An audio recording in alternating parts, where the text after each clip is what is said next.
Format's a little different today. Just gonna, I don't know, have a little bit of one-on-one time, talk a little bit about my experiences as an attorney, as a parent. I'd like for you to get to know me, and I would love if you guys would comment so I can get to know you.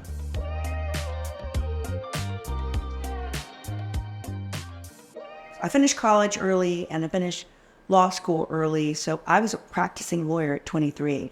I didn't know what the hell was happening. I didn't, in some respects, I wish that I would have been more mature in law school because I got through property like it was geometry, and I didn't think, I really don't need to learn this for a test. I need to learn it for my life because maybe I'll buy a house one day. Like I didn't, you don't sometimes have the capacity that young to understand where this knowledge is going to be useful. But when you graduate from whatever field, the schooling is finished and you get in your field, you basically know nothing. And how you negotiate those first years is super important because here's the problem. You know nothing, but people around you expect you to know something. And they are going to remember you how you were in those first years beyond when you've already grown and changed and hit a new discipline. But these people will remember, I remember her when she first started, this, that, and the other thing. So I had a really good time of it at the state attorney's office because I figured out early on how to enjoy that I was a little different. So when you start any career and you are the youngest person, there's always a little bit of envy because, some people just wish they were young again, or some people don't remember what it was like to be young. But when you're the youngest person there, and a woman, but the youngest person, even if you're a guy, when you walk in and everybody around you knows the lay of the land, you have got to not just come in and try to get acclimated. You have to be intentional.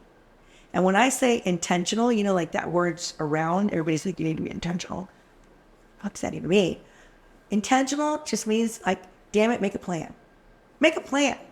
Figure out, plan how you want to come off to people and plan what you want them to remember about you. You can't control what they think about. You can't control what they think about you, but you can control what you're putting out in the environment. And at 23, I didn't know a damn thing about the law when I started, but I knew how I wanted to be perceived. I knew that I wasn't going to be perceived as stuffy, and I knew that I wasn't going to be perceived as experienced. And on some level, I knew that I would be perceived as a young girl, right? And so I set out during those first couple of years on a very purposeful, intentional path. I decided early on that when I was in court, I was going to be a sponge, absorbing everything I could, and that I was not going to allow myself to get psyched out. So the very first felony jury trial I had against Norman Cannella. Norman Cannella, I was a baby lawyer. Norman Cannella had been the head of that department before in the last state attorney's administration. So here I'm going against somebody who could be my dad, who has all this experience, and I have none. And I thought, I can't beat him in experience. I have to be more prepared. I can beat him at being more prepared. He will take it for granted. I will not. I will know every damn fact in that case. I will know everything about that case. I will eat, I will sleep, and I will drink that case until the day that I am in front of the jury. So I decided that I was not only going to be more prepared, but I decided that I was going to let the people around me know that I was more prepared. Because it's important when you start your career to be better than other people at what you do to the extent you can. If you don't have the experience, make up for it by being more prepared. And let everybody else know that you're prepared. I'm not saying you got to go around tooting your own horn all the time. That's obnoxious. But you have got to let your supervisors know. You have got to make sure that they understand what you are doing. Because if you do not make people around you understand what you are doing, then they will not notice you at all. So I made sure that the supervisor knew how prepared I was. I made sure to ask questions of that supervisor that I knew that I needed answers, but I wasn't going to sound like a fool. I had some basis of knowledge, but I was going to ask a question. I was going to ask a question at 6:30 if they were still there, because I want them to know that I am still there. I'm going to ask a question, and I'm going to make sure that they know that I'm ready. Man, I've been preparing for this. I want to be completely prepared. I think I've covered all the bases. What do you think about this? So it doesn't matter in some respect what profession you are in, but because it can be applicable to anything, but it does matter that you know when you first start out that you are going to be more prepared than anybody else, make up for your lack of experience by being more prepared than anybody else, and that you are going to allow the people around you who supervise you to know that you are trying to be more prepared than anybody else. And I was very purposeful about that. So there's a lot of women lawyers. There weren't as many back then, but but there's not that many women trial lawyers. Okay. Just like if you go to the top, earnings rungs of the, physicians, mostly men, neurosurgeons, mostly men, Think of all the professions, orthopedic surgeons, mostly men. The top rungs, chefs, mostly men, right? That was going to be a different environment for me, but I decided that it was just going to be something that made me different. And what made me different was going to make me more valuable because it was going to allow me to stand out. Like, I decided that. Whether that was true or not, who knows? I decided that that's the way I was going to approach it. And I was going to approach it like I'm different and I'm more prepared than anybody else. And I do know that being young, when you have a baby face, and again, maybe if they view you as a girl and not an adult and not as a woman, but even a young man, you have to show people that you are going to be more capable than they would even think. And the way that I chose to do that was I tried every case I could in my division, and then I went to all the other trial divisions, and I said, I want to try a case in front of every judge in this, in this whole, county crime, at the time it was criminal, or later on, the felony division. I want to try a case. I want to have that experience in front of every judge here. So I'm coming to your division to do extra work. You give me the shittiest cases you have. Give me the shit cases. Give me the ones that nobody wants. I'll try it. So I thought to myself, okay, I do the extra work. I lose this case. Everybody expected me to. I win this case. I'm a heroine. So I'm going to get every single dog-ass case that anybody doesn't want, and I'm going to make sure that I get one, at least one, maybe two, whatever they're going to give me in every division. I'm going to get to know every judge, and they're going to know me as a trial animal when I'm done with this experiment, if you will. And that was my thought process. That was my goal. And, I became a felony lead trial attorney in a pretty short amount of time. But it wasn't something that just happened. Like, it didn't just fall into my lap. I not only worked hard, but I let people know that I worked hard. And I allowed them to see that. And so, you can build your reputation. Your reputation just doesn't have to follow what you do. You can build your reputation. And the way you build your reputation is you work really hard and then you allow people to know it. You show it to them. So by the time I left, I had tried more of these cases than, any of my compatriots. And I was supervising other people. And the way to get street cred is to deserve it, to go out and do it. So if you are so immersed in this plan of your own, and you are so immersed in fulfilling your own plan, you forget, or you choose to forget, what other people might think of you along the way, you know? And so, they have all those shirts like don't underestimate, whatever. Okay, corny. But if you decide on that plan and the people around you are thinking of you as young, as silly, as not purposeful, then you rise above their expectations. And you can't control their expectations. It's like a side benefit. You just have to make your own plan and fulfill that plan. And for me, that worked, because when I left, I had tried so many cases, all very serious cases. I know that I had the kind of reputation that was respected by judges, and I was only 28 when I left. So, to achieve that, I couldn't have done it if I would have just done what they asked me to do and been good at it. I couldn't have done it if I just stepped within the parameters of, what my job was, and I was good at it. I couldn't have done that. And I didn't have like a big balance of life back then. I worked till 7 or 8 o'clock. I went to the gym. I came back to my apartment.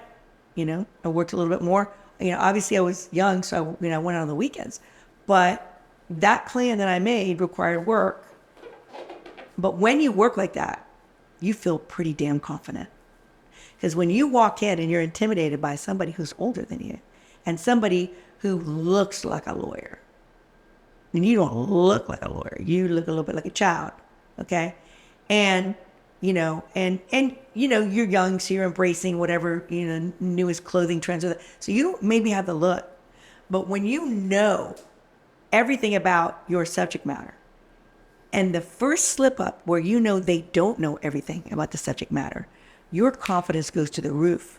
And when your confidence goes to the roof, there's no bounds for you. There's no limit to what you can achieve. I worked with a lot of older guys who were, maybe when they cut loose on a Thursday night, they were drinking a lot, okay, and they were crazier than other people you would think. But at least at work, they were restrained. They tended to talk over me or down to me. So you have to figure out how you're going to deal with that. One of the things that helps deal with that is to, when you have downtime, socialize with them where they're at. When you socialize with people where they're at, you find out what's interesting to them. You make jokes that you think they would appreciate. You might be bored as fuck. You may not even like some of the things that they do or say, but you have to become a person that is less judgmental, because we're all judgmental in our own way, and more open to listening to people joke and their, what they find funny. When you're a young, let's say I was a young woman, and, some of these guys were, very buttoned up at work, didn't want to hear anything, but they talked down to me. After work, maybe, or, maybe in some downtime at the state attorney's office, they're not just their language got crude. I never cared about that. But I mean, the subject matter, some of the stuff they used to talk about, it was a bunch of guys.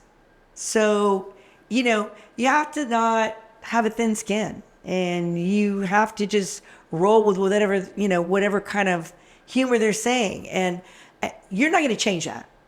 I don't think you're going to march in there and say, that's not the right way to talk about that woman's ass. You're not. Because one person does not affect an entire culture.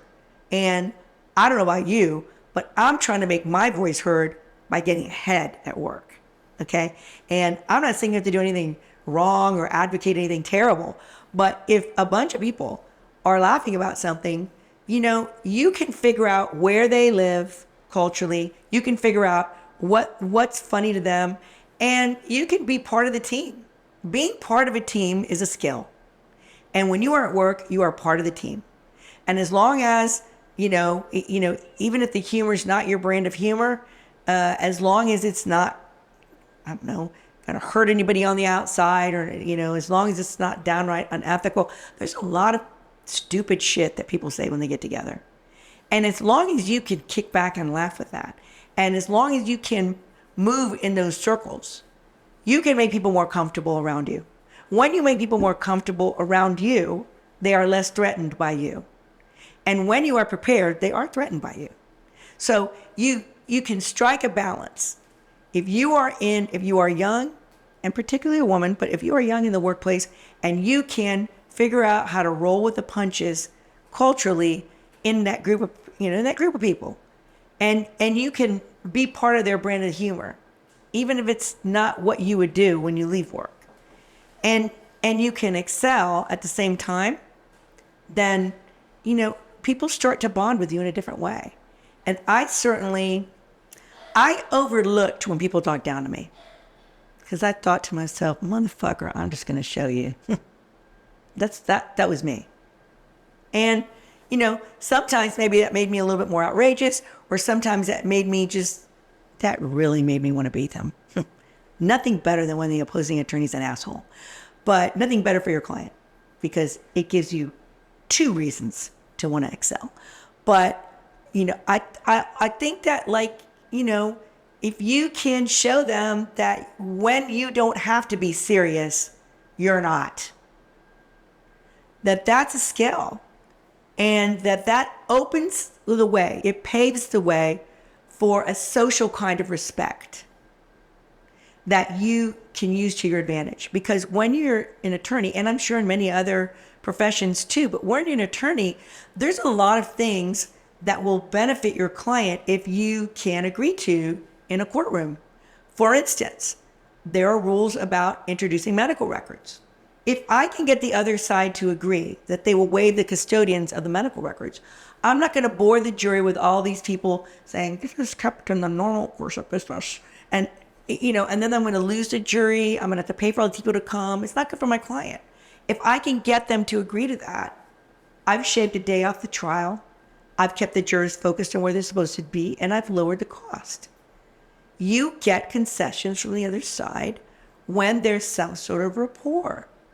Being able to want to kill somebody in the courtroom and being able to share a joke, a coffee, or a beer afterwards is good for your client. It is good for your case. And damn it, it's kind of good for your soul, because wanting to kill somebody at work professionally is one thing, but carrying that hatred over into your life, or that resentment, it can, eats away at you. It's kind of toxic. Especially in places like the state attorney's office, where you have to deal with the same attorneys over and over again. So if you're young, particularly if you're a woman, but regardless, if you're young and you feel a little out of place when you are gathering with all these people and you feel like they're talking down to you, you can change the dynamic. They're not going to change because they don't even know how you feel. They don't know that you feel out of place. They're not in your headspace. You're the only one who can change that dynamic. I was able to change it for me, and I still have a lot of good friends from the state attorney's office and from those early years that I probably never would have befriended if I wasn't in that experience. You come from a team environment, and now, like somebody who is the friend of a child, you've got to be like a parent. You can't just be the friend, you have to be the parent too. So now you're in a position as a managing partner where not only do you have to, I wanted to have a wonderful team environment that was at a family feel to it, but then on the other hand, you have to be the person who sets expectations. You have to be the person that sets rules. You have to be the person that makes sure everybody abides by those rules. And some of those rules are things that people may not even understand why. Whether it's stuff that has to do with the software or a longer range vision of the company. So I certainly has studied a lot about business, particularly in the last 10 years.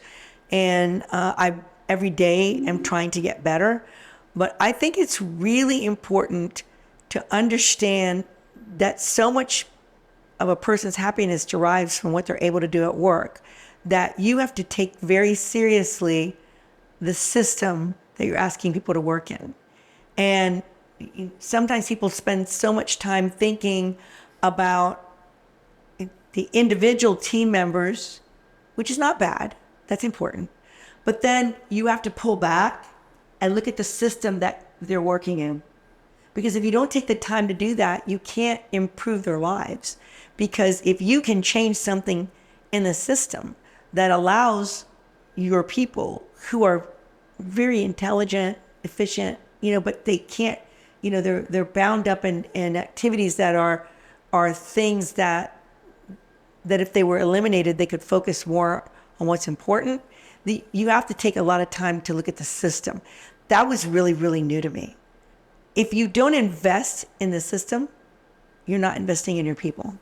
And if you don't see the people who work for you as an investment, you're a fool. If you see the people who work for you as a cost, you're a fool. Because when you pick the right people and you get the right jobs for them, they will excel. And when you continue to educate your people and continue to have faith in them and continue to care about them at work and out of work, then the whole thing blossoms. And the more that flourishes, the better taken care of your clients are.